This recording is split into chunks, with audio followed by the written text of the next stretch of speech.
Jumpa kembali dalam acara TFC. Kali ini kita akan menyimak tulisan dari Pendeta Hizkia Anugrah Gunawan yang berjemaat di GKI Taman Aries dalam buku renungan Teens for Christ dengan judul Datang untuk Memurnikan, berdasarkan Maleakhi 3 ayatnya yang pertama hingga ayatnya yang kelima. Bersama saya, Luisa Servin Kristi, mahasiswa angkatan 2023 Fakultas Teologi Universitas Kristen Duta Wacana. Begitu, mari kita masuk dalam renungan. Saya akan hantarkan dalam doa. Bapa di surga, kami sungguh mengucap syukur atas segala penyertaan-Mu. Sekarang kami mau mendengarkan sedikit dari firman-Mu ya Bapa. Bukakanlah hati, telinga, dan pikiran kami untuk sepenuhnya tertuju hanya kepadamu. Dalam nama-Mu kami berdoa dan mengucap syukur. Amin. Yang akan menjadi pusat permohonan kita adalah dari Maleakhi 3 ayatnya yang kedua. Saya akan bacakan untuk kita semua. Siapakah yang dapat tahan akan hari kedatangannya? Sebab ia seperti api pemurni logam dan seperti sabun penatu. Emas sering disebut sebagai logam mulia.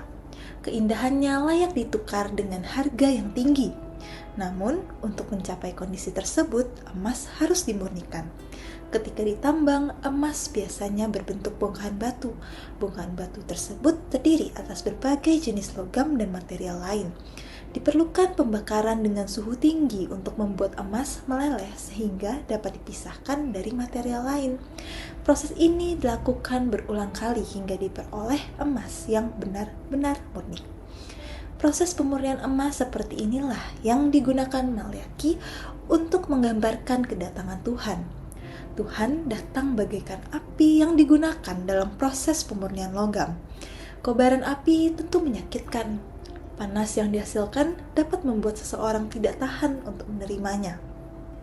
Namun, tanpa proses ini, emas tidak akan pernah mencapai kemurniannya. Begitu pula dengan kedatangan Tuhan. Ia menjadi penyelamat karena ia hendak memurnikan manusia. Melalui pemurniannya, manusia dapat kembali bersih seperti saat penciptaan. Maka, kedatangan Tuhan semestinya disambut dengan kesiapan diri untuk dimurnikan. Artinya, manusia harus siap mengalami penderitaan dan ketidaknyamanan bagaikan emas yang dimurnikan dengan api. Teens, banyak orang mengeluh karena hidupnya menjadi lebih sulit setelah mengikut Tuhan.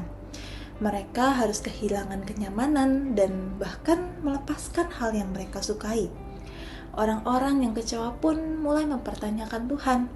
Namun, firman Tuhan hari ini mengingatkan kita bahwa Tuhan datang bukan untuk membuat hidup kita nyaman, melainkan untuk membersihkan kita dari segala kotoran yang membuat diri kita tidak murni. Maka, siapkanlah kedatangannya dengan membiasakan diri, membersihkan diri dari hal-hal yang tidak baik agar sukacita tetap kita rasakan. Saya akan menutup renungan kita dengan doa.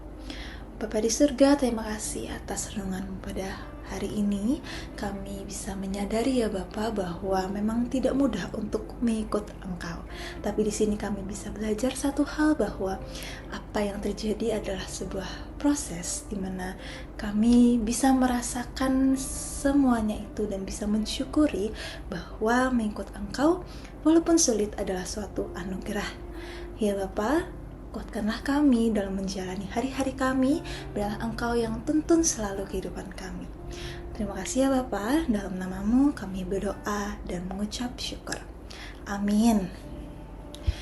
Demikianlah renungan kita hari ini. Jangan lupa subscribe, like, dan bagikan kepada yang lain. Tuhan Yesus memberkati.